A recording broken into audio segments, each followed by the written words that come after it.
And welcome to Politics 101. Good evening. Uh, good evening to you. And it's Tuesday evening, and we are having tonight, we're having Dr. Henry Jeffrey, future notes man, who's going to be on tonight. I'd like to welcome all of you wherever you're joining us from, whether you're joining us from Guyana or you're joining us from outside of Guyana. Welcome to Politics 101. Dr. Henry Jeffrey is going to be here. He's already backstage, and he's going to be here. Good evening, Regina, who's joining us from London, which is good night. Good night in London. And of course, today is Tuesday. I know the teachers and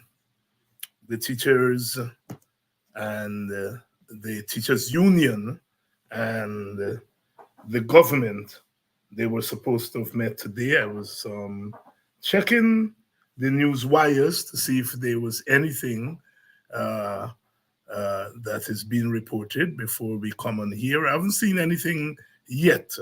I haven't seen anything yet, but they were supposed to met today. We're going to be talking to Dr. Jeffrey about a little bit about where things are with that development with the teachers and the government. Uh, this past weekend, the PPP commemorated the um, both birth and death anniversary of Dr. Chedi Jagan, founder leader of the PPP. And we have to be very careful sometimes when we talk about the PPP, because there is a PPP from 1950 to around about 1956, and there is a PPP after 1956. And sometimes it's difficult to talk about the two in the same breath. Dr. Jagan undoubtedly is the founder leader of the founder leader of the post 1956 PPP. The 1950 to 56 PPP is a little bit more problematic. There were several founder leaders. One has to talk about Jagan Jagan, Burnham, Guyana in that regard. Martin Carter, Rory Westmus. We go back to the PAC, the Public Affairs Committee, which of course was started by Dr. Jagan, Mr. Jagan. I forgot to mention Mr. Jagan just now. Jocelyn Hubbard and Ashton Chase.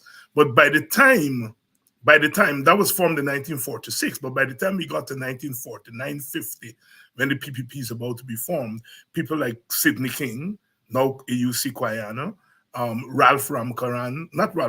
Boise Ramkaran, and others that joined the PAC. So the PAC was not just the four that started it.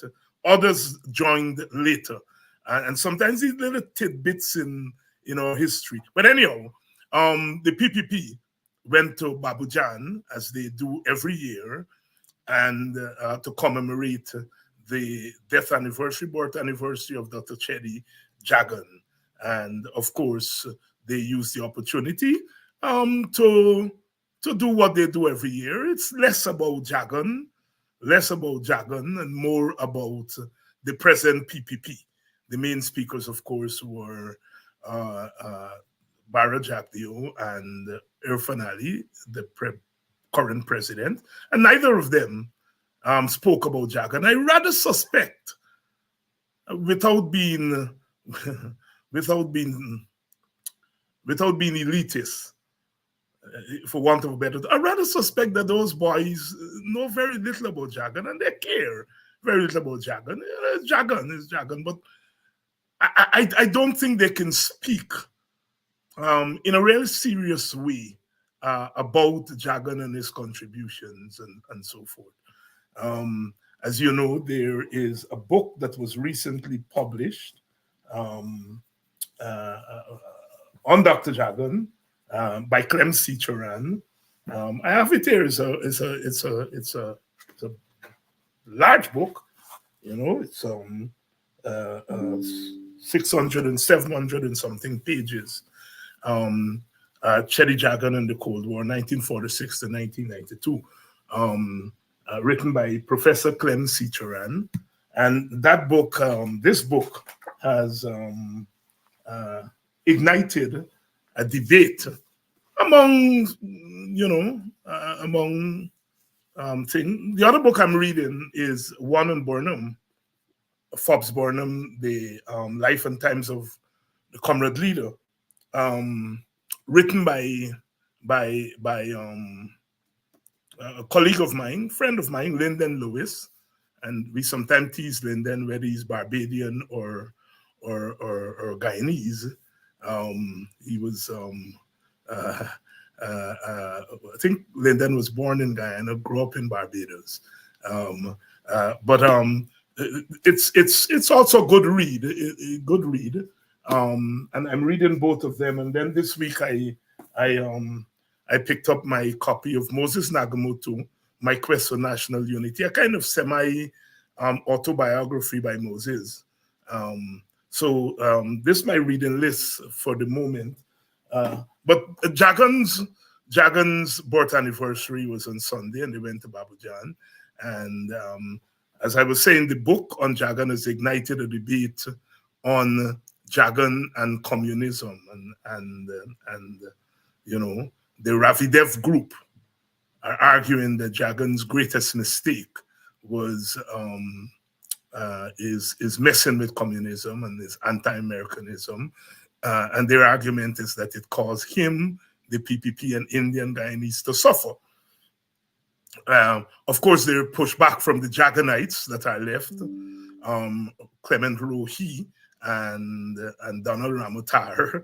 And as I said, you don't expect, and Joey Jagan. Joey is pushing back on his father and so on. Joey never liked communism, so he's pushing back is on, about his daddy and so forth, understandable. And then you don't expect the Jack Dios and Orphan Ali of this world to really enter into that debate. I don't think they're equipped, right, to handle that kind of discussion.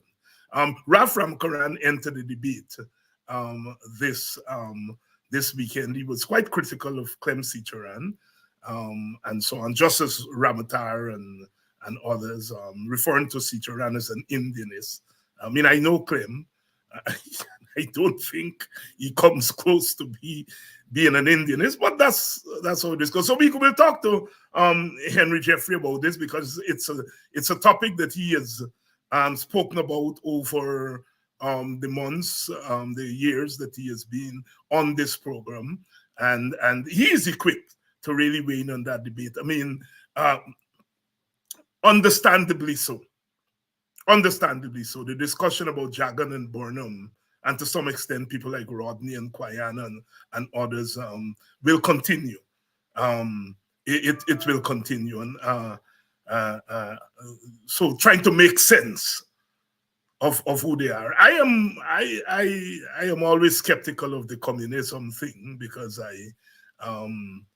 clearly it was one of his mistakes. So, look, Jagan embraced communist ideology and communist rhetoric, but he also embraced Indianist mobilization, as they all did. Burnham did. Burnham was socialist, I don't think he was as much into the communism thing as Jagan. I once interviewed Eugenia Charles, and she told me, I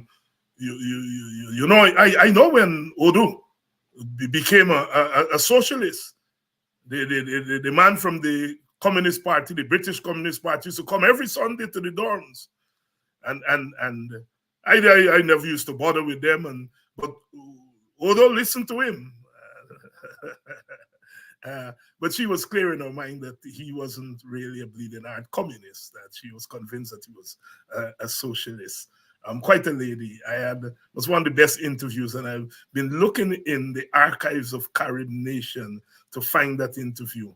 And thing. So we're going to be talking about, Jagan's anniversary and Jagan and so on. We're talking about the teacher strike and where it is at the moment, because there really some serious development, and we haven't had Jeffrey on for the last 3 weeks, so we have some ground to cover in that regard. So please share the link and let everyone know that we are on tonight, and Dr. Henry Jeffrey is here tonight. Henry has been weighing in too on the discussion about rigging.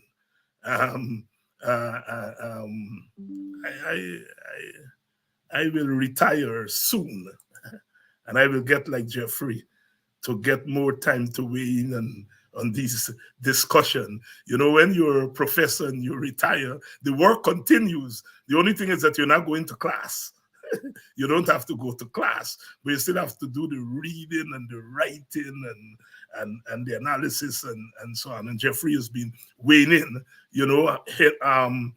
Hamilton Green made a statement at the Burnham Foundation symposium, and of course, the PPP and others, they have all jumped over it and all over it.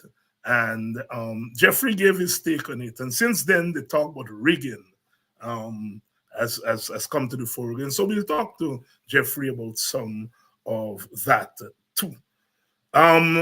Welcome if you're joining us. And thanks for those of you who were on last night. I had Professor Thomas and Dr. Dennis Canterbury, and of course we were talking about all things economics and so forth. So here we are on a Tuesday night, ready to roll. Let's go. Let's bring in Dr. Jeffrey, because I think he's ready and he's waiting. Dr. Jeffrey, good evening. Good evening, David, and thank you for having me again. And it's always a pleasure to have you, because that's part of what the people of BV and the people of Guyana send you to school for. So although you're now retired, you still have to continue doing your professorial duties. This is when your public scholarship kicks in. And you've been doing. Yes. Henry, let's start with Jagan, because I think that's a good place to start tonight. The PPP, of course, understandably went to Babajan and celebrated him. And as I said, the story there was less about him and more about them today. So I wouldn't spend too much time on that. But you have weighed in a little on the debate that has, I wouldn't say been raging, but certainly there has been a debate back and forth in the letter sections of the newspapers on Jagan and communism. And we have the dev group who are arguing that Jagan's greatest sin was his communism, and the Jaganites, my friends Clement and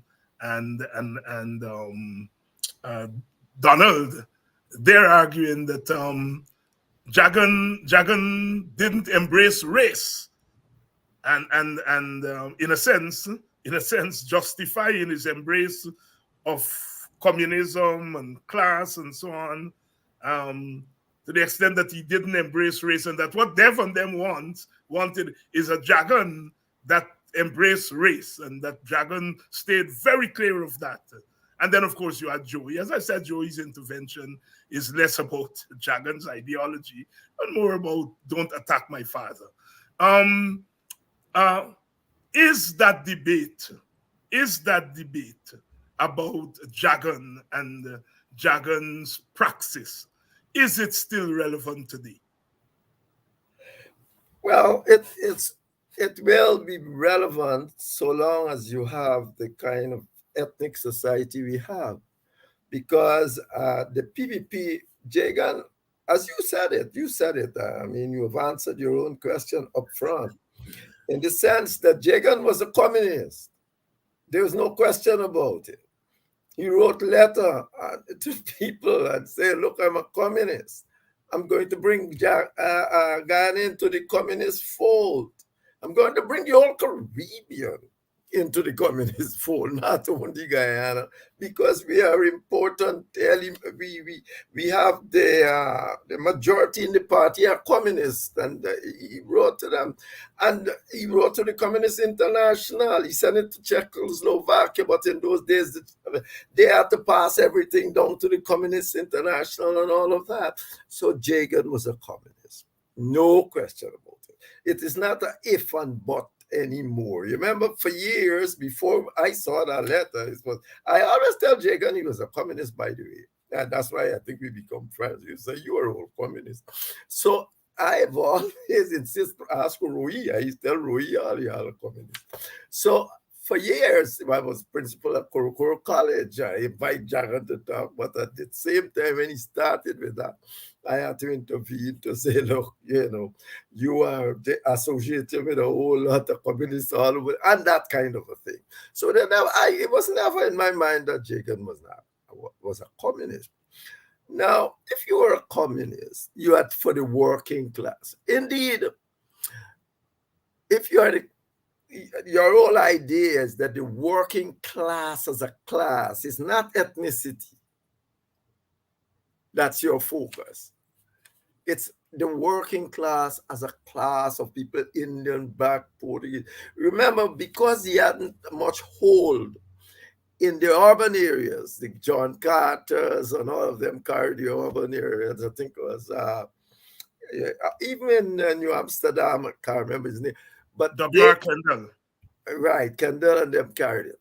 So he asked somebody to find him an African that can carry the Africans, particularly because remember, it's the proletariat going to lead this revolution. And the proletariat live in the urban areas. And he's saying, I got to have the proletariats with us. So he asked, and then the British Communist Party find Burnham for him.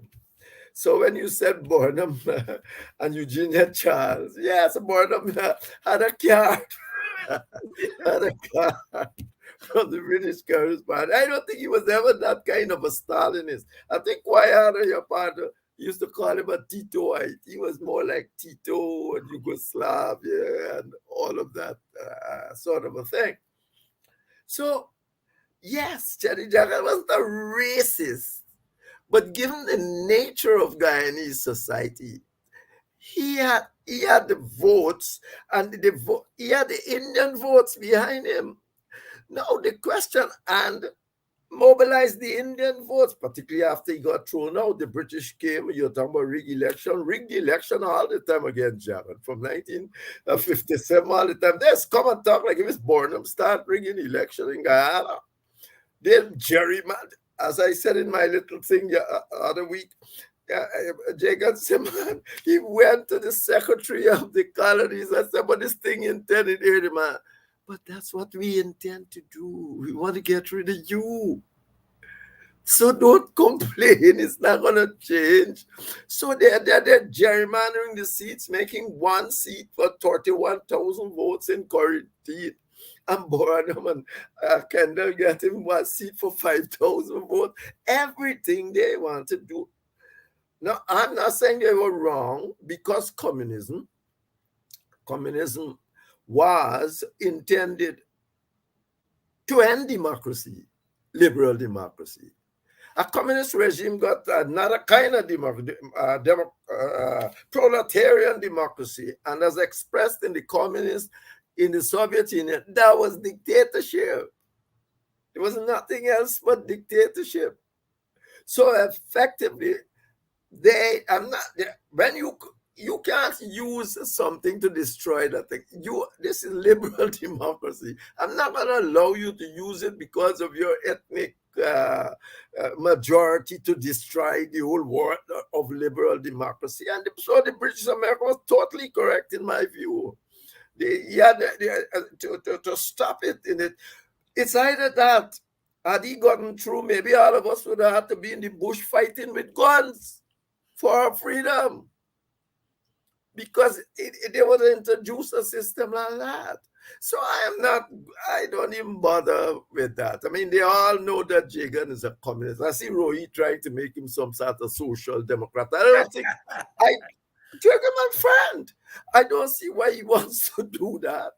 I don't see Jagan was a communist, and a communist, their whole ethos, as I said, is working people, working. And that's why he got all his following. Black people followed Jagan and so on. Look, when he died, what happened? He was inclined that way. He was focused that way, everything. But he had an Indian majority. And in a country like this, you can mobilize. The UDP used to mobilize on race. Indeed, Jagan said, is there the first one start racism in Georgetown, and Apanjat vote for your race. Not Apanjat, but vote for your race. And they were doing it. That's why he needed Burnham. That's why he asked that we need an African to carry the proletariat, because the proletariat got to be the vanguard of the revolution. He can't be running around with a whole lot of peasants and think it's going to be all right. He got to carry the proletariats in the city. And the result was that Burnham torn up. Well, the whole dispute of whether or not Burnham thought chairman meant leader or whatsoever, there's a fun another time. But I am saying essentially that was the reason for getting to have him. Now, as you said up front, and I've written numerous times, his support was based on Indian support, essentially. He had a locked-in Indian majority. That's what the British were afraid of. That was the American was afraid of. So they're saying this locked-in Indian majority would put a communist in government. We're going to end up with another Cuba and all that in Guyana. And we are not going to stand with it, because communism is against liberal democracy. You can't, and it cannot be allowed, and that's why they start with all that confusion. It's not Burnham, it started. Didn't you see that the moment the Berlin Wall fell and communism went, they were here throwing out the PNC? I was one of the first ones to go and tell Jagan, as the Berlin Wall fell, I said, your time arrived. And he said, come and bring some people by my house. He said, oh, Jeffrey, you telling me I'm a communist all the time, not ready, Guyana thing. And now you are telling me that my time has. I said, look, the Berlin Wall has fallen. Your time is here. Nobody care about you. You're irrelevant in terms of that ideological thing. He says, bring some people. I got some friends still alive, and we went by his house. And even there, he's still saying, what about the mindset? I said, that can work out. The major problem was your communism, and that's out of the way. And 1992 came, they were here, they get rid of the PH. So effectively, Jagan is a communist. I got a problem with that, because the goal of communism is to do certain things, and he is an idealist. He thought he could look at the Soviet Union and see what's going on and still believe that it's for the working people and all of that. Was another story altogether. We always used to that kind of discourse. But now, when they say the Devs and Ravi and Vishu and all them say he made a mistake, I just ask myself, what mistake did he make? He mobilized the Indians to keeping him support all these years. What was the mistake he made? What was the mistake? If they had government, what would they have done? That is the question for them. What would you have done if you had government? Because now it would have been an open racial ethnic government.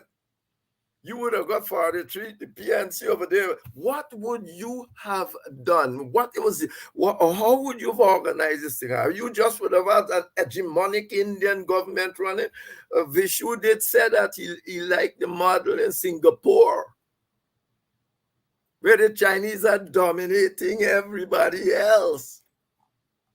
So the question for them is, what would you have done? Where would you go? They don't answer that question.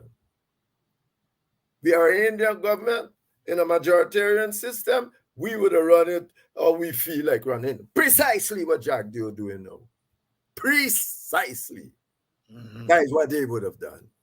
So when they come and start talking, I always say, they have the regime in power now, and then when they're putting this licks on Jack, and it's for the present regime. Yeah.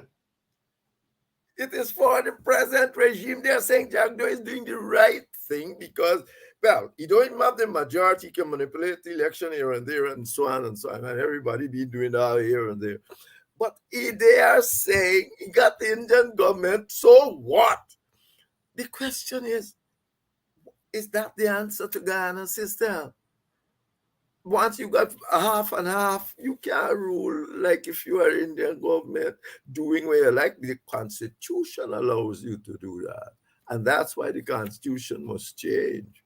It has to change for everybody to be at the table, because you can't come in no one seat majority and want to spend all the oil money, give who you want, and so on. That is where things like the teachers and so on, destroy the court system and all that. So the court, people said it collapsed and all of that.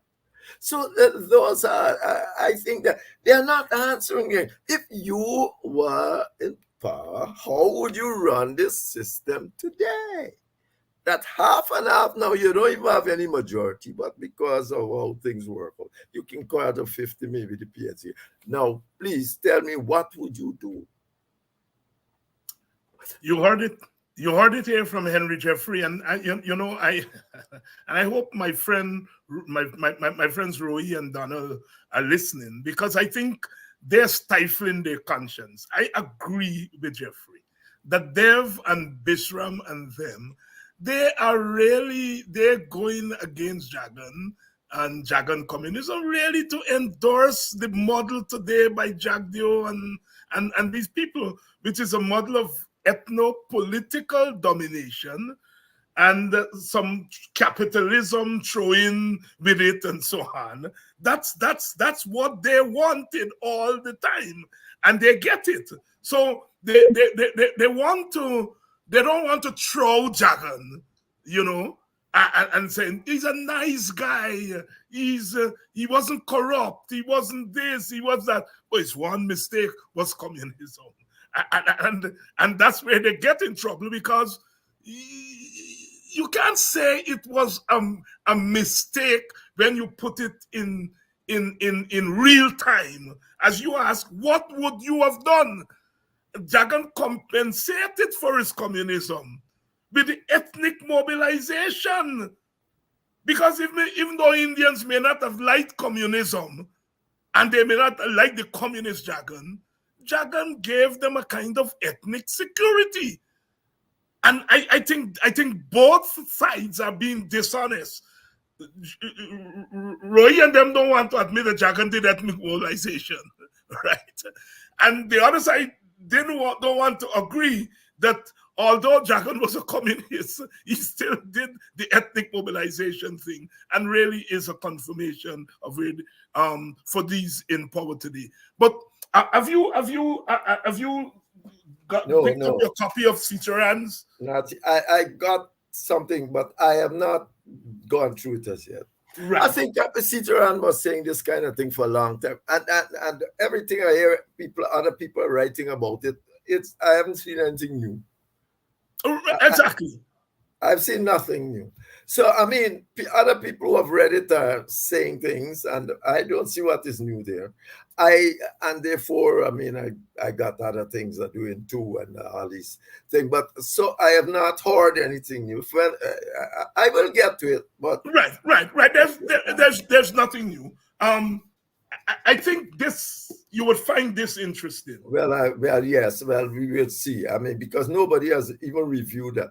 I Right. start with people reviewing things, then I try to go in the thing. I don't try to go through things like everybody want to read every page or all that. When I see how others are and see.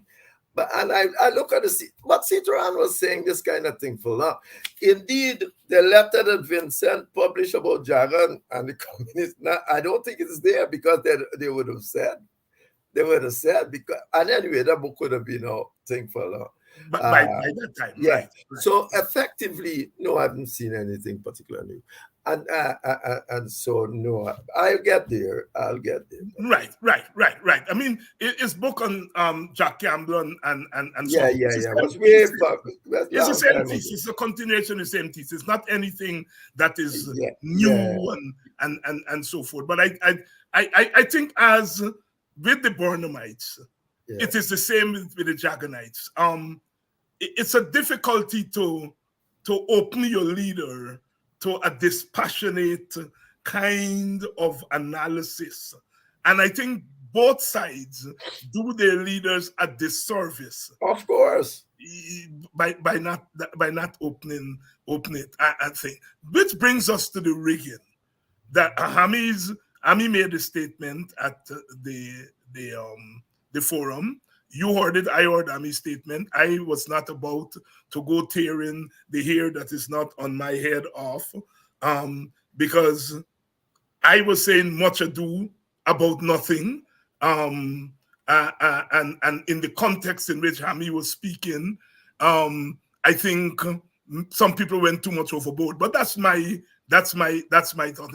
But you have weighed in on the whole question of rigging, and I think that's where the conversation has to go. It's not so much about whether PNC, the rig, and Hami was part of the rigging. It's the way in which rigging has become now part of the modus operandi of our politics, and that the PPP is now benefiting from the rigging. But they are holding on to the old narrative, that is to give the rigging a single party face, and by extension, a single ethnicity face, and preventing us from really getting in to the dangers of rigging as we move into this petrol state. And you have been saying that, harkening back again to the old issue that we need constitutional change or reform in order to fix the system, to prevent, if you will, the incentive for rigging. Because the incentive to rigging is to get a majority that you don't have. Over to you. Yes. And yeah, I read Hami thing, and I had to because I've been doing some work on constitutional reform. So it wasn't really a Hami talk about rigging, but when he's going to say, we gotta wait until we get nice people come up to run this system, and we're gonna go to church. I said, what is this I'm hearing here? No, politicians, you don't matter which church you sell them to. Once they get into the business of competitive politics, businessmen too, once they get into business of competitive business, they do all manner of jiggery-poogery to sell life. Now, you can't wait. You have fixed the system for the worst man. The worst politician. The good man, I think was Plato or Aristotle, said, don't need laws to even act good. But the people that need laws are the bad people. Politicians are in a competitive thing, and they need laws because the system is such that it is forcing them to compete in all sorts of ways.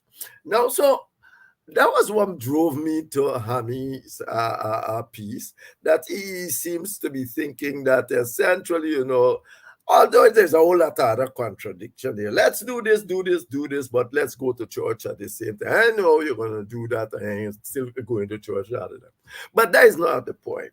But the point about rigging, as I said just now, democracy is just a means of making decisions. You can have a democracy without any moral content, without the virtues. I quoted Huntington, maybe the chief thing on all that, and I V them saying that's sure quite clearly that you can have elections. Maduro has elections, Putin has elections, everybody having elections these days. You can have elections and have none of the moral virtues of a democracy. But they say you are a democracy. So Guyana, for instance, is said to be an elected democracy. I mean, it's only the election might have been free and fair. Everything there is all you are. You're not a liberal democracy, like say Barbados or so on. You're not a liberal democracy where you have the virtues of a democracy. People have rights. It's inclusive. Those things are absent. You are elective democracy minus. Go and check it. The minus mean you are almost at a dictatorship. So when they start running and talk about democracy, I were fun doing that at Babujan. I said, who you are talking to the people who you have convinced that democracy is a good on its own. But democracy is not good on its own. Democracy must carry the virtues of a democracy. And therefore, just using a system to elect some people because you got a majority, yeah, you might call it democracy. Modi is have democracy in India, but look at problem. So I'm saying that when he keeps saying that, it's because the people in this country has been socialized to believe democracy is a good by itself. They're not seeing democracy as properly used. It's essentially a decision-making process by the majority. So if I say you are why you think you got Bill of Rights if democracy was all this good? You got Bill of Rights. There you go. People have Bill of Rights that no government can touch, no democratic authority government. That's a Bill of Rights. You gotta go to the court for the, America got Bill of Rights about carrying arms. I think, no, you are there, yeah. You can't just move that. No government can't just go tomorrow and pass a law so the American people can't carry arms. They get dry. Why you think a whole lot of people want to change it and can't change and how much you can't even change how much arms and which men want cannon in the back of their house. They go, and this sort of thing. So effectively, if democracy was all that, white people put in, you remember it's 18 Bill of Rights America has that because people look and said, boss, this thing how it going, you got a lot of majoritarian parts of this whole story. Well, the Senate, everybody got two and so, but the smaller states and says, we fear that this majoritarian people can make some rules and screw up a whole lot of things. They can run in your house. So we want rules, Bill of Rights that say you can't come in my house. No government can pass a rule to say you can come in my house. So they got Bill of Rights. So this majoritarianism is not the end all and do all, like the PPP thinks. As we go to the teachers' discourse, you'll see that it's the modus operandi. I am government, therefore I can determine what I pay. The Constitution said these people got unions. You can't just say, those are my, and this is gonna end up. This is not gonna end up easy if this done properly. If the PPP smart, they can get away with this one easy. If they go along with the same pushing, you're going to see where this will end. For the same reason that you can't, for instance, they can't just say, we have a budget and our priorities. You shouldn't have no priority until you spoke to me as the union. Your priority should include my workers and have a right to negotiate for them. You can't create priorities and say, I have a priority to spend all the money, go home without food. It's not making sense. So your priority should come after you negotiate with the worker. important part of your arrangement. The Constitution said they got rights and so on. And it's not government alone. This is why the teachers do this, because people must try to understand it's not government alone. These employers generally should know not only where there are unions, where there are not unions. This government should long time ago, since 1997, have a labor court, so that was the next reform things after all the other laws are left there. Said labor court, because you have to have workers out there who may not have unions but feel that they are badly paid or think they can go to a labor court and say, look, I'm being discriminated against, or not only discriminated, but not taken into consideration. So effectively, that is it. We are in a situation here now where the PPP and so on, they want to maintain the same kind of dictatorial, they are alone. And people in this country believe that. And your government didn't help that situation. They come in and they do the same thing. Sometimes people tell me, Jack, do that. I say, all right, I hear you. But you come in and do the same thing. You're meeting the workers, you're not talking to them and so on. But you can't set priorities on your own. You don't have that right to do so. You people got unions, you got to talk to them. When you come to a conclusion of what you will pay them after you discourse, then you set your priorities on the remainder of what is there. You have got no budget to just go and say, I get extra mix and I'm going to spend let the workers take a walk. More or less, that is what they do. Jeffrey, and I'm coming to you've touched on the teacher strike and we're getting there. You made some very important points there. Certainly at the time, after they had written the American Constitution, there was no Bill of Rights in there. And it's Jefferson and them argue, and there were over 400 proposals to go in. We played them to 10. And the argument that the so-called anti-Bill of Rights people are saying, there's nothing in the Constitution says that the government will take away those rights. And Jefferson them arguing exactly as you are saying. Put it on paper. There is no guarantee. Yeah.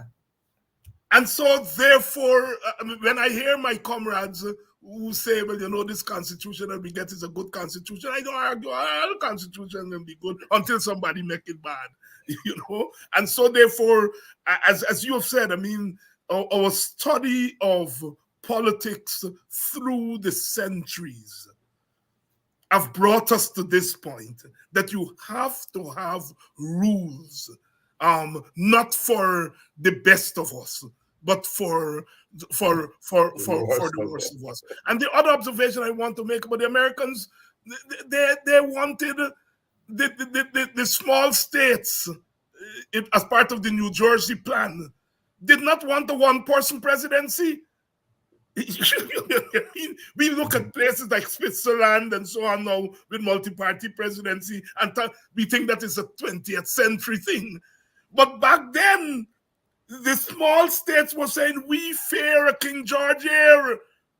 And they had in there a multi-person presidency. Of course, the big states voted it down and so on. The small states got, as you said, they got proportional representation in terms of representation in Congress, and so they backed down on the presidency thing. But it's interesting that some of these ideas that we're discussing now are not new ideas when it comes to governance. So I'm so glad that you really reference the Bill of Rights and thing. And I think maybe it's South Africa, I think, has a Bill of Rights in their constitution that is comparable to the Americans. We got chapter 2 with some things, but it is not as pungent, poignant. We, chapter 2 in our constitution, I think, give us a whole lot of rights, but they say it's not justiciable. It's not justiciable, right? Yes. And all that kind of thing. But these people think justiciable. I don't know if it's gonna make much difference here when the court ain't got this and the court falling apart, but at least it's justiciable. Which brings us to the role of the court in the teacher strike. I know you have been an observer of this thing, both as a scholar but also as a practitioner, as a minister, as one who has had to deal with these issues, and you've told us over and over again how you dealt with the 1999 arbitration issue, how you dealt with the teachers thing vis-a-vis Father Malcolm Rodriguez and so forth, so that you did not get yourself in the tangle that the present Minister of Labor has found themselves in. In steps the court. What's the significance of that, Henry Jeffrey? Well, what you have is an autocratic government that's saying really to the teachers, we decide, well, you take a walk. No, that is what they're saying. Forget it. That is what you get in, this is where you get in. And they would not have collective bargain, which is against the Constitution. And this is important to go after the teachers. You know what it demonstrates to everybody in this country? That at the end of the day, you got to keep your powder dry. You got to keep it. This is not just a matter of gaff. Yeah. But you got to keep your powder. You got prepared to walk the streets. You got prepared to do that. You got prepared to do a whole lot of things. Don't fool yourself, Jagan. I see people cursing out Jagan and say he did this. But Jagan kept his powder dry. Burn up sugar cane. He do all sort of thing for decades. I ain't quarreling with him. I'm saying you believe your democratic rights was stolen, which it was in a sense, the voting thing, for good reason from my standpoint. I told him that too. But so you took to all these things and doing all of them to thinking that you will retrieve your rights. You'll soon realize it's not going to happen. You cease or you ease up. The question, so effectively, you have to always keep your powder dry. You got to be prepared to do everything. And that is why the teachers were able to get to where they, to gain. The thing is not simple, because if it's not, indeed, that's perhaps why the court took them serious too. Yeah. Because everybody's run to the court, but the court see now they have problem on the road. You got a whole lot of children, you got the people home, you got the court guys. No. The regime has lost control of this. Yeah.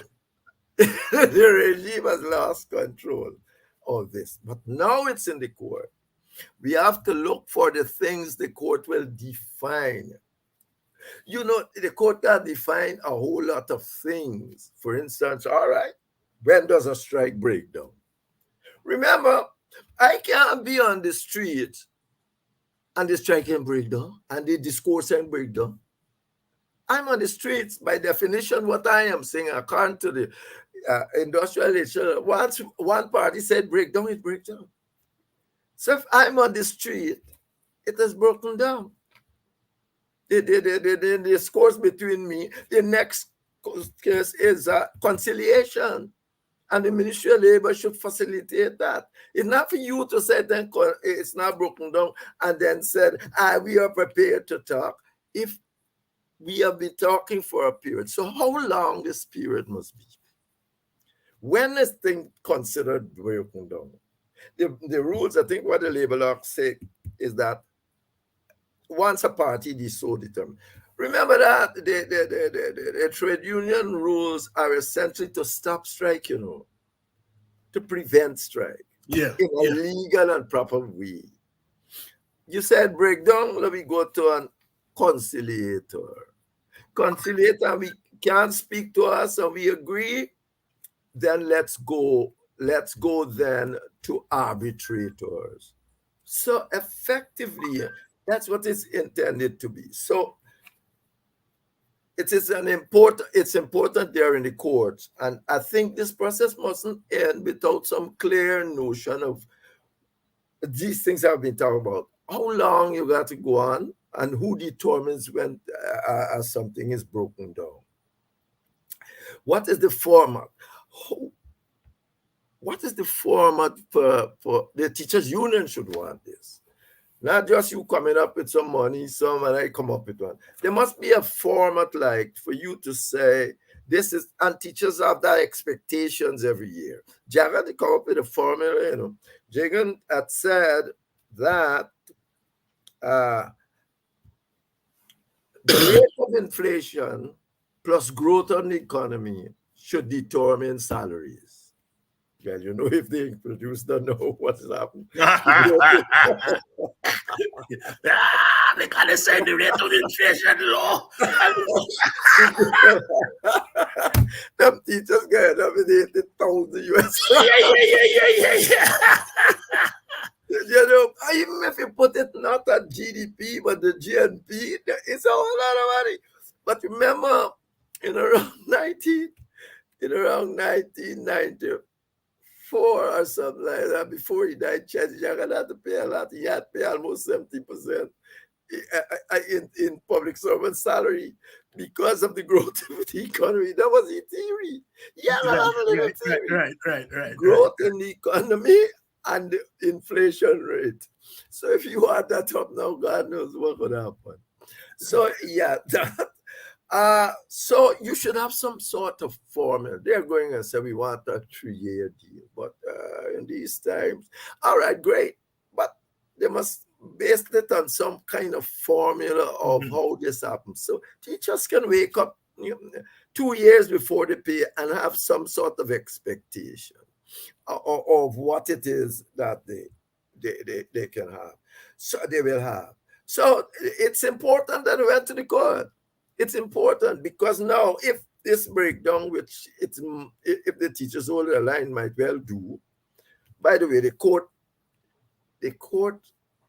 was reactionary because if the court was a mediator, the court should have mediated. They could have mediated and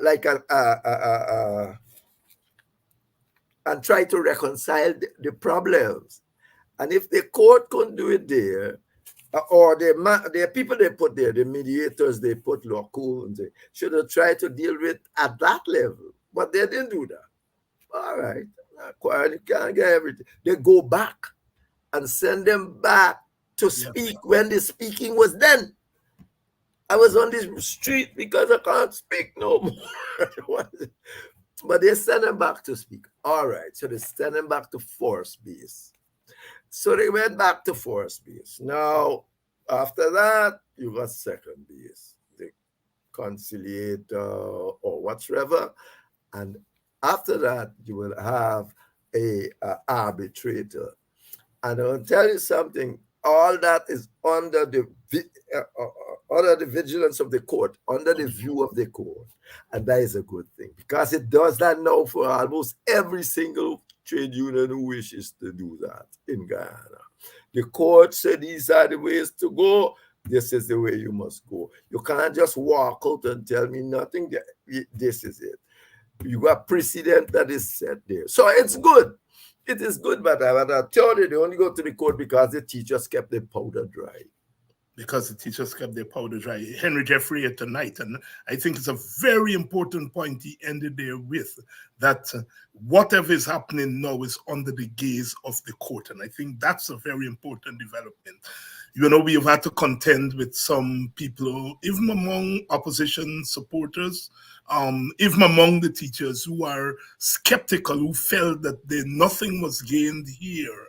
And it really points, Jeffrey, to the kind of the lack of confidence in the institutions, which we discussed there a year and a half ago when we were talking about the IRI poll.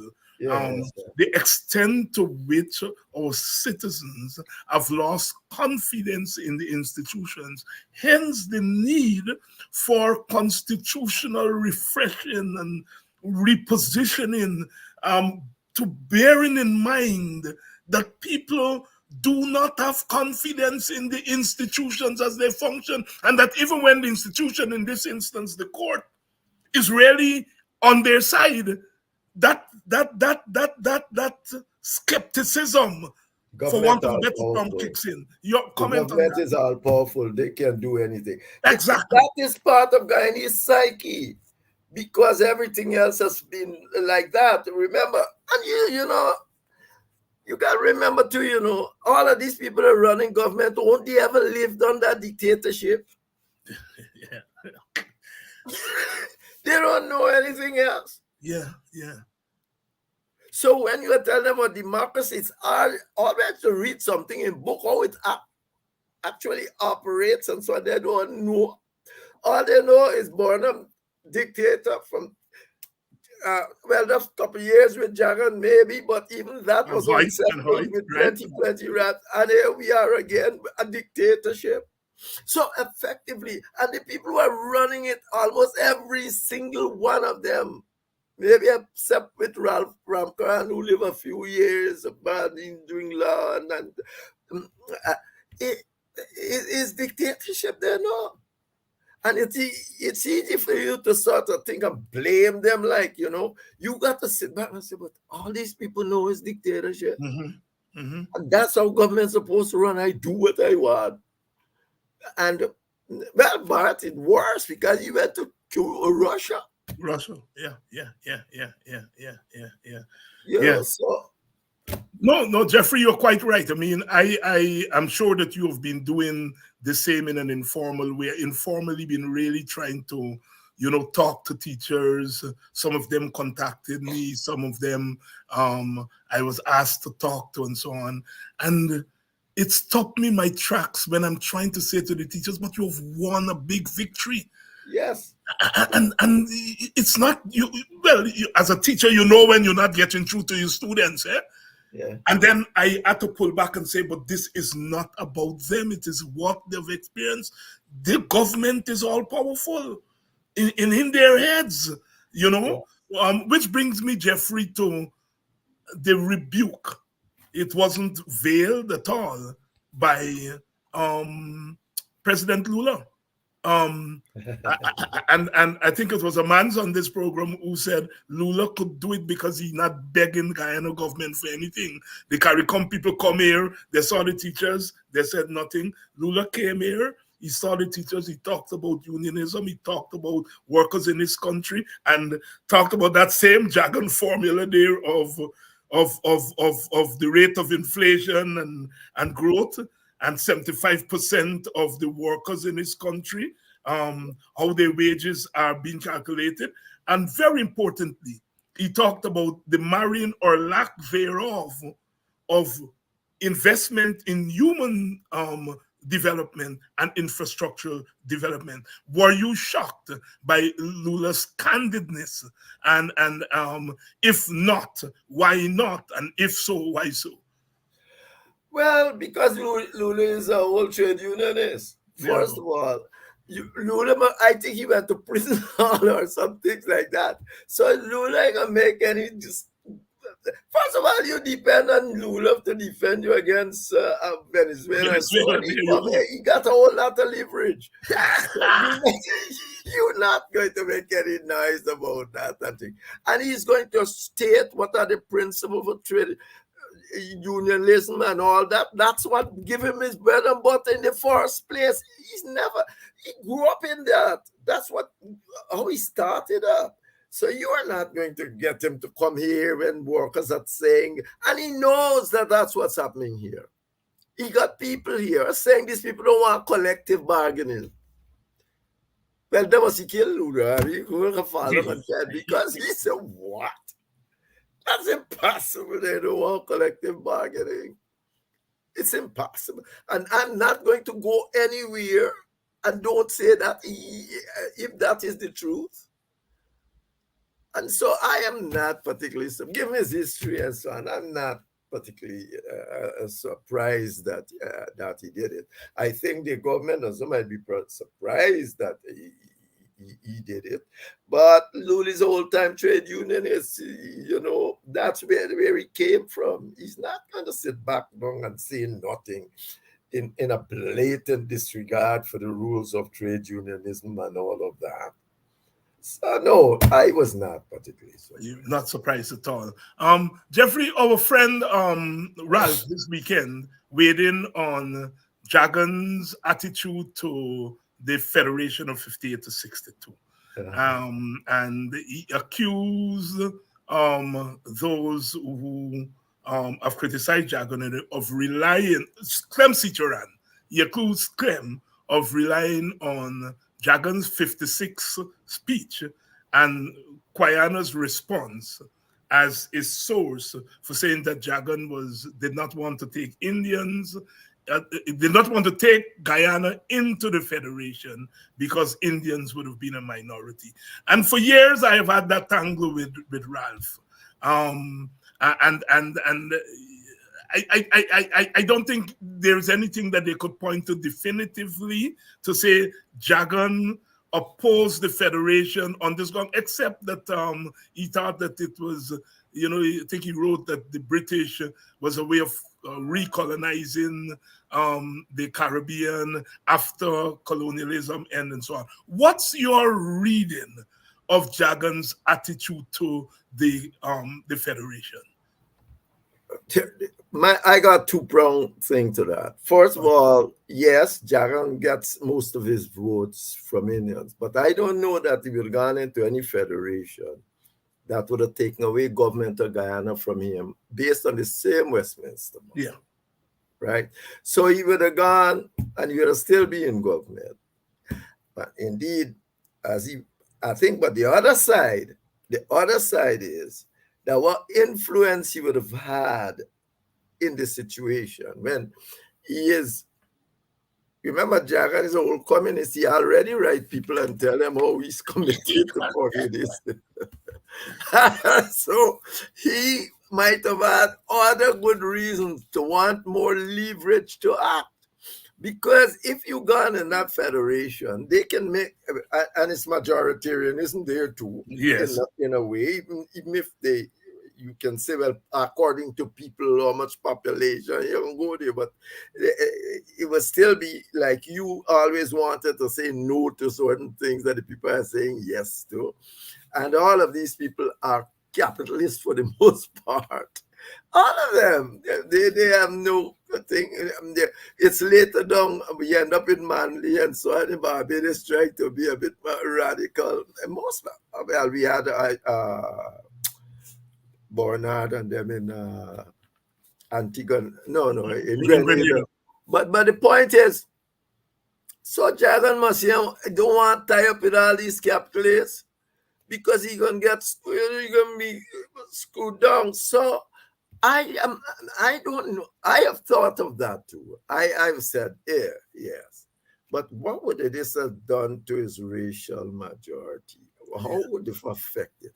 Because he'd still stay in government here, particularly now that they would have had a leverage on him. They would have said, okay, and so on. You might have had migration of a lot of black people and so on. And for all you know, because it could have turned. But I'm saying he also had another reason that he don't want to water down his thing with the Soviet Union and that lot that he has already committed to. And he couldn't go write a letter like that and don't tell people in the Federation. You know. So both the ideological and the racial reality coming into play here. And as I said, Ralph was taking on that. I mean, I don't see the other PPP leaders going there because there's not very much room. Ralph has never been able to point to anything to show that Jagan opposition to the Federation was really grounded in anything beyond the suspicion of Yeah, his racial and so on. Henry Jeffrey here tonight on Politics 101, talking about Dr. Jagan. It's the month of his anniversary, both his death anniversary and his birth anniversary, and of course we talked about the teacher strike and the whole question of rigging that is now back on the front burner. Jeffrey, before we go, we didn't plan to talk about this, but I'm sure you are picking up and following what's happening in Haiti. And I'm shaking my head because, Haiti never goes away. Never goes away. Your thoughts on what's happening there? but as you say, it is a problem all right on its own. I heard that the prime minister now saying going to resign. Yeah. That he will go. Why you say about Haiti? Because there are those who are saying, well, you have to set up a system of Haitians themselves to do this kind of a thing. David, to be truthful, I'm like you. I am saying yes, but they got to be backed up by real force. You can't just set up a group of Haitians to run Haiti and then you still have all those people out there with guns all over the place. You have to, the Americans must be big. That's why the CARICOM, all them saying they got to have some force on the ground to liberate the government, regardless of it's Asian or not, from fear and so on, and bring back this society to some kind of equilibrium. And then you go to elections. But that election thing got to take some time because of what has happened there. And so my view is yes, Haiti must essentially be run by Haitians. But you have the international community owe it to them to have some sort, outside of aid and money and all that, have some sort of security there for the government to operate in a proper way. Yeah. I can't see it any different. You can't just leave all the armed men on the street to say they're gonna run things. And no, I don't think that would work. You got to bring back things to some sort of level of normalcy and allow Haitians to run their own story. As I'm reading that, that Haiti is like Israel and the Palestinians. Them things are going away. The solutions are, I mean, it's a different context because, I mean, it's an ethnic thing down there. It's a different kind of problem in it. But there are problems that you have to keep on until they are solved. You can't just walk away from them. Like in Israel, where the British almost caused the confusion, they were allowing everybody to come there and settle, chase away the Palestinians from their land. And then everybody, because it's become so intractable and so they ease off. And democratic governments change. And then the next thing you know, you have what you have today. But I think in Haiti, you have to have some transition force down there to help the situation through. And the government, whosoever the government be. Yeah, I completely support that. I am wary of this, of an election at all costs. And that the election, you have an election within the context of instability and lack of security. I think you have to have a transition period so that the election makes sense. Yes. That when the government arises out of the election, it is within the context of a stable situation. You have to have a transition from what is happening there now. Before you go to an election, you can't have an election that make any sense under that thing. I mean, because you got government can close down the election booth. That's right. And force people to vote in different ways, do all sort of things. that you got to come back to some serious level of normalcy to deal with elections, to have what you would call a democratic election. People have to do this of their free will. Yeah. Oh, you got any free will there with gunmen all over the place? And therefore you need some sort of a force down there to bring back that normalcy with the Asian people as the government. Yeah. And I think CARICOM, I mean, I like many others were skeptical when I heard of the Kenyans come in and so on and so forth. All right. But I think CARICOM is probably best place. I think the Asian people could trust CARICOM as our brothers and their brothers and sisters and so on. But you have to have that transition. I don't see it. Yes. Henry Jeffrey here tonight. Thank you very much, my brother. Thank you very much for having me, David, and to your audience for having me in your homes. Thank you, and I'll see you in a couple of weeks. Yes. Dr. Henry Jeffrey here tonight weighing in on a number of issues, and we ended there with Haiti. You know, Guyana. I remember Walter Rodney on the streets of Guyana in 1979 saying one of the things he feared was that Guyana could become another Haiti. And that was what, 79 and what we know, 45 years ago. And I think we still have that fear.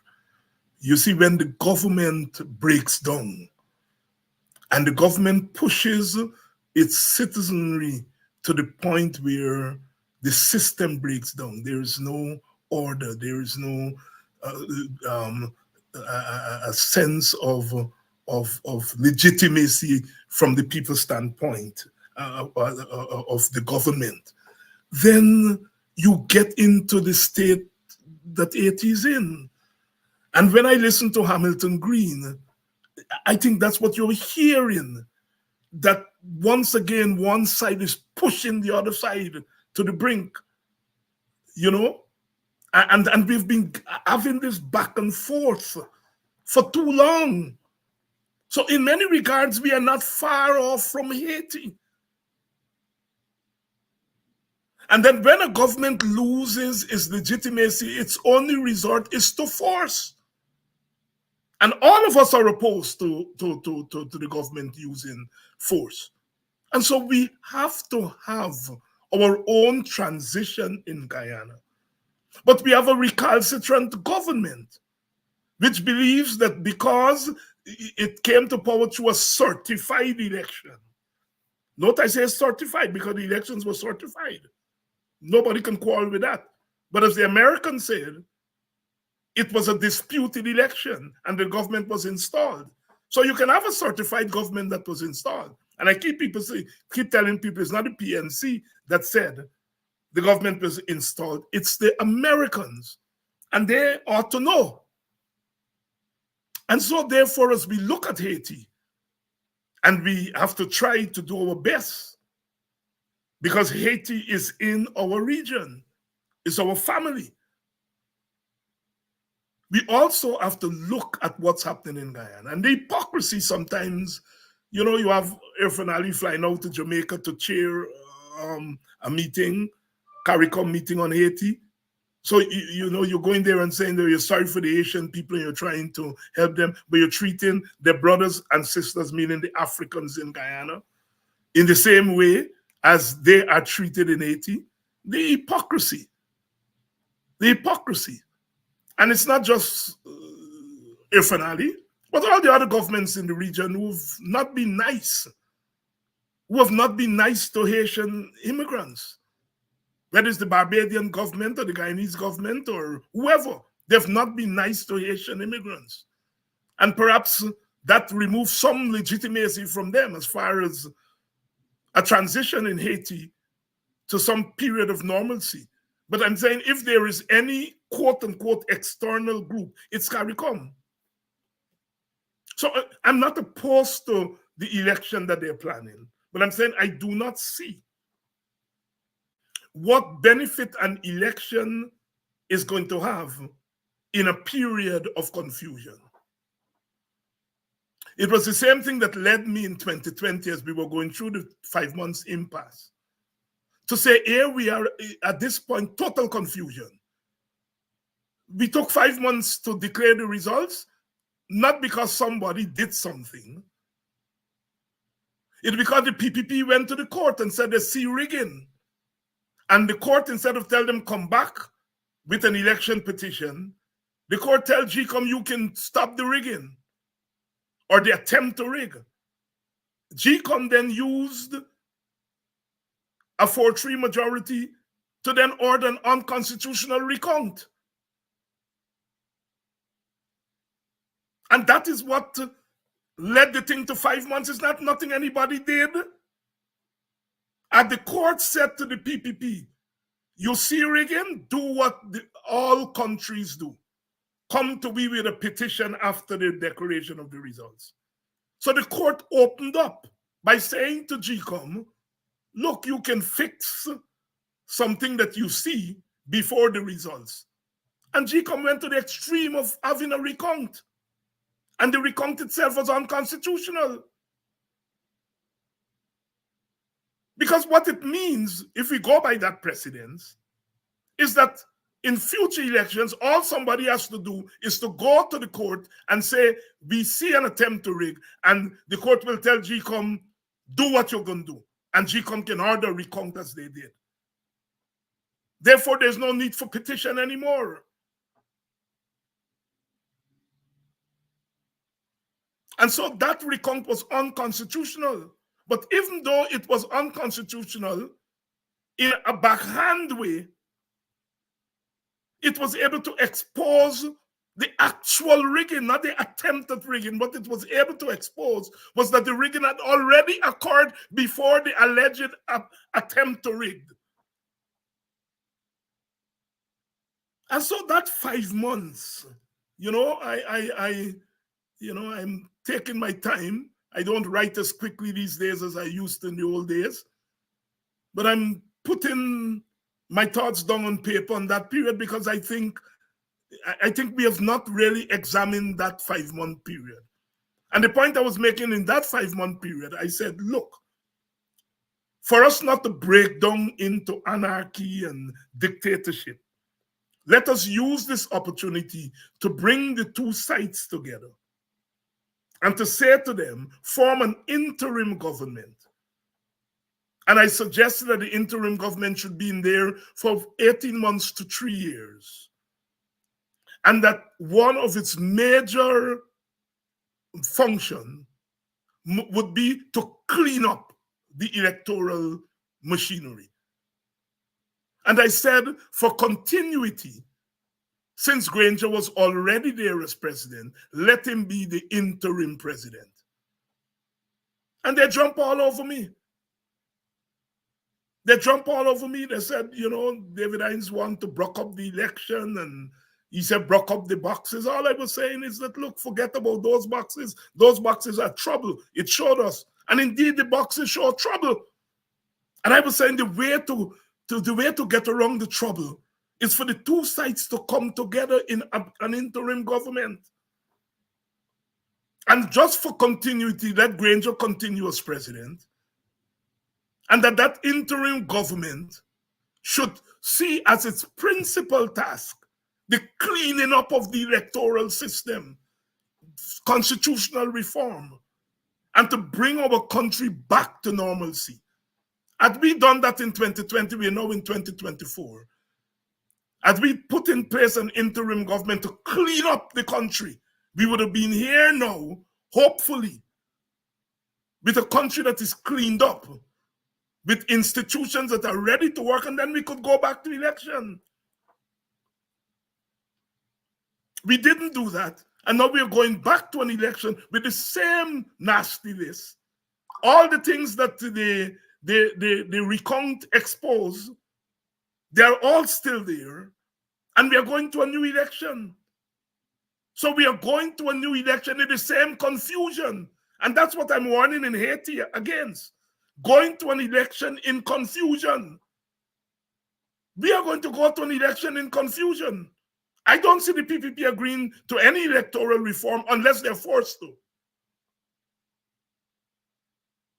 And the opposition has to decide whether it wants to force them to, is either the opposition force them or external people come in and force them.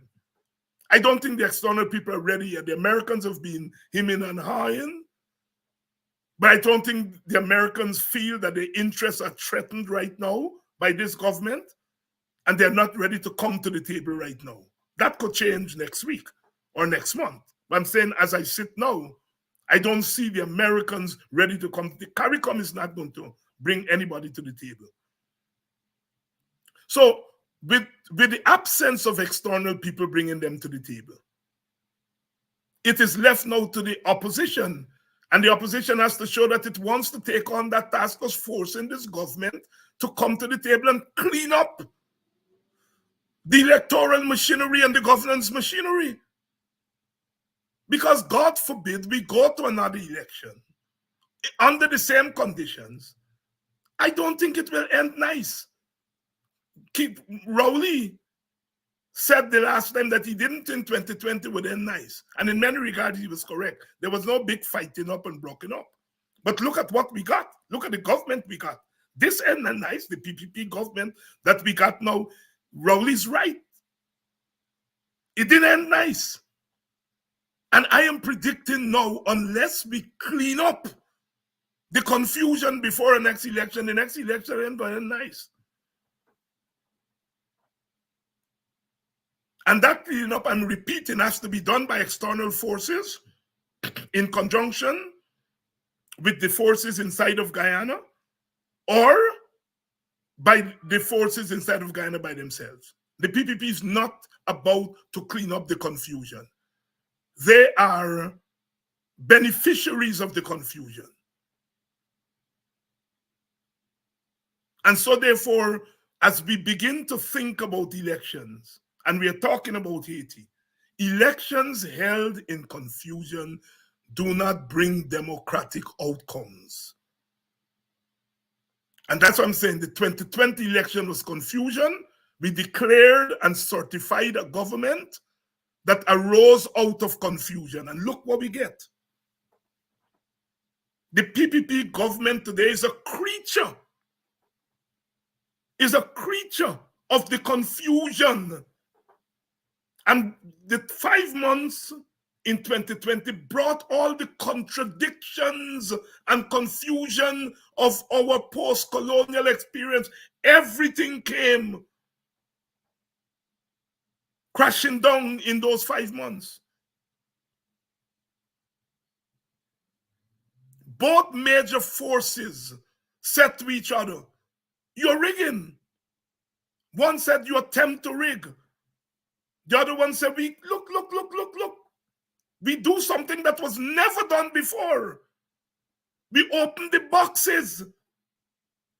And GCOM is now between a rock and a hard place. First of all, you order a recount, which is unconstitutional. And because you ordered a recount, it meant that the coalition could not go in and the PPP get in as a result of your recount. But the very recount showed that you have certified a government on tainted votes, thousands of tainted votes. That is why GCOM does not want, no matter how Vincent Alexander, the other two commissioners, beg, they do not want an investigation, an internal. We're not talking about a COI, we're not talking about court case, we're talking about GCOM doing a review of its own work. GCOM doesn't want to do a review because any review will have to show that the police showed them on 2 separate batches that were sent to them that there were people who voted who were not here. I don't care if it's one person. It's tantamount to rigging. So to tell me that what the police said about people not being able to vote, it wouldn't change the result. First of all, the result is a 1-seat majority.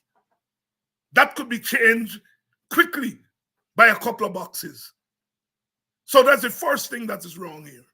The second thing that is wrong is that in a place like Guyana, it is not whether it will change the results. It is whether, in fact, the elections were rigged or not rigged. That is the issue for us in Guyana. And so, Haiti, Guyana. And I am predicting from now, if we have to go back to elections under the present conditions, it will not end well.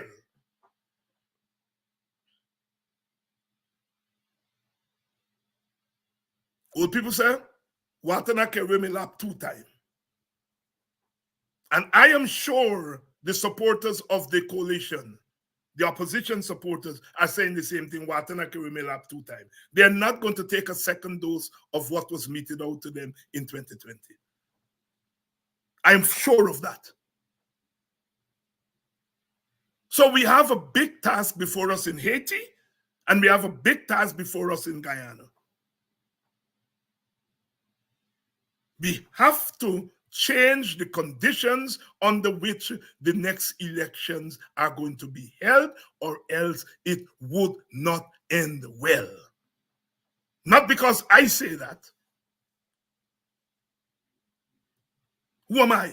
I'm just a normal citizen. But it's because history has taught us that. History has taught us that. And it is in the interest of all of us to ensure that the elections are well. How can you be looking at the voters list of 700 and something thousand people? I mean, what are you telling us? What are you telling me?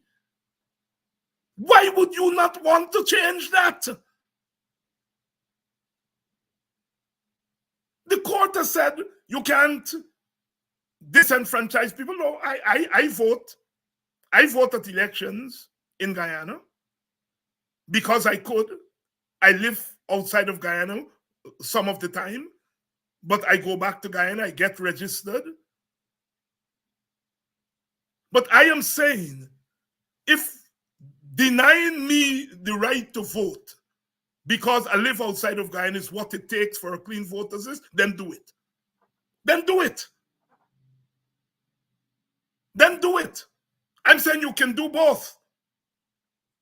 Those of us who live between Guyana and outside, we can continue to vote. Once we are in Guyana, I am not selling my ID to nobody. I am there at every election and I vote. And that can continue to happen while those who are not there and have no intentions of going there. There are lots of Guyanese overseas who are on that voters list who have no interest in Guyana, who have no interest in going back and vote, and who wouldn't mind you take the name off the list. And the parliament can do that. The National Assembly can do it. They can pass laws to ensure that those who are outside of Guyana and have no interest in voting in Guyana, they can pass laws to get those people off the voters list.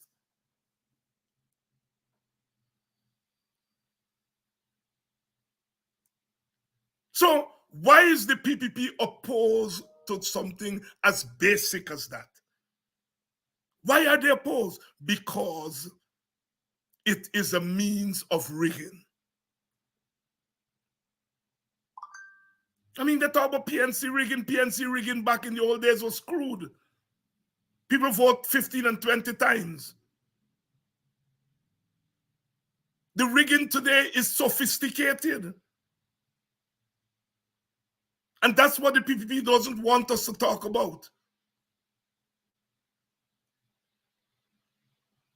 We are not going to stop rigging at Guyana's election until the incentive for rigging is legally taken away.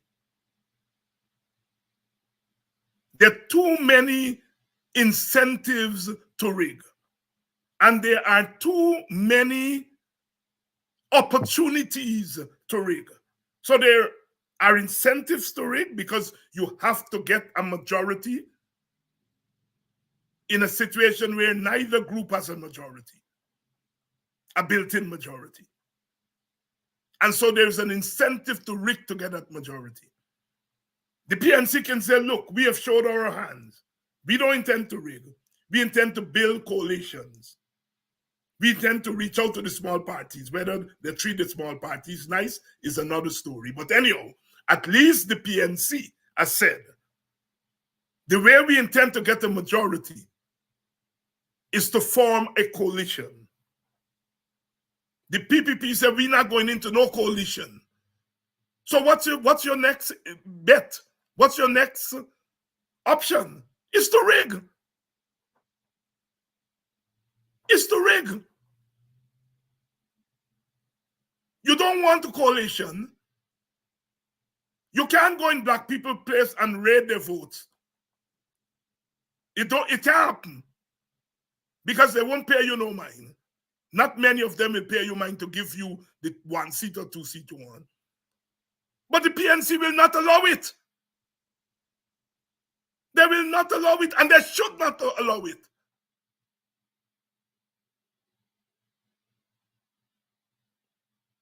They should not allow it. Because they can go into your area and buy your votes and bully your votes. It's one thing to go, hold your meeting, make your argument, and people willingly say, I'm going to vote for you. But it's another thing to go into people's constituency, carry money, and try to bully them and entice them and bribe them with money and so on and so forth. I'm saying if you're coming to me village and do it, I ain't allowing you to do that. I ain't allowing you to do that. You can come in, hold your meeting, make your argument, and who want to vote for you of their free will. But if you're coming in there to treat my people like slaves by doling out trinkets to them, I ain't allowing you to do that. And if I ain't allowing you to do it in me village, I ain't not allowing you to do it in no other village. Insofar as I have some influence. So you can't get it by bullying and bribing. And I rather suspect that the PPP is not even interested in that. They want to use that so that when they rig, they will say, look, we get crossover vote. Because if you want black people crossover vote willingly, you won't treat them teachers the way you're treating them. Because you're telling them you can't pay them. You're going to thief their money. You're going to take away their money because they strike. And then you go in next year and say, please come and vote for me. What kind of nonsense is that? You bullying them, you beating them up, taking away their money, don't want to give them a raise, and then you're saying you're going next year, or whenever you call the election, and say, vote for me. Vote for me because I beat you up. Vote for me because I take away your money when you've been on strike. So I don't think the PPP is necessarily interested in any crossover vote in a legal, normal way. They want to use that mask of a crossover vote in order to hide rigging. In order to hide the fact that the immigrant vote that is coming in from the other places, Venezuela and so on, that they're going to be able to steal those votes. So all the signs of rigging point to the PPP. I don't know what's going on behind the scenes in the PNC. I don't belong to that party. But I'm saying what I see openly is that the PNC has said our option to get a majority is that we are going to go with a coalition. At least that was their story up to the last election. North will have to say explicitly whether you want to go down that road still. And from what he has said, one can think that that's the road he's going down. So if the PNC is saying we are going to get a majority via coalition, It means, therefore, that one can deduce that the PNC is not necessarily interested in rigging as a first resort. The PPP is saying no to coalition, which means rigging has to be their first resort. And that's where we are. So, brothers and sisters, we have a lot of work to do, and we will continue to do our work here on Politics 101 because we see where consciousness takes us. We see where consciousness. It is consciousness that took the teachers to this point. It is consciousness that took them. And sometimes we say we talk too much, but talking is a prerequisite for consciousness. It's not just the talking, it's what you talk. And we have to say to the teachers, you've won. You have made the institution, one important institution of this country, react to you. You've created the conditions for change. It is whether we have the appetite for change. I want to thank you all very much. I want to thank all of you. I noticed the audience on YouTube has grown tremendously. 2/3 of the audience tonight was on YouTube. Please like our YouTube channels. Politics 101 with Dr. David Hinds, Hinds'Sight with Dr. David Hinds. Those are our 2 YouTube channels. They're also our 2 Facebook pages. Politics 101 with Dr. David Hinds and Hinds'Sight with Dr. David Hinds, both on Facebook and on YouTube. And I want to congratulate those of you who have joined us on YouTube. You have now become a majority of our audience. So we have options. All right? And we are growing our audience every night. Every night we are growing our audience. Thank you very much. Please go and follow all our pages on Facebook and on YouTube so that we can continue this mission that we are on. As I said, this here is necessary work. This is necessary work. And we're going to continue to do this work because we're already seeing the benefit. Thanks very much. And I'll see you all tomorrow night, same time, same place.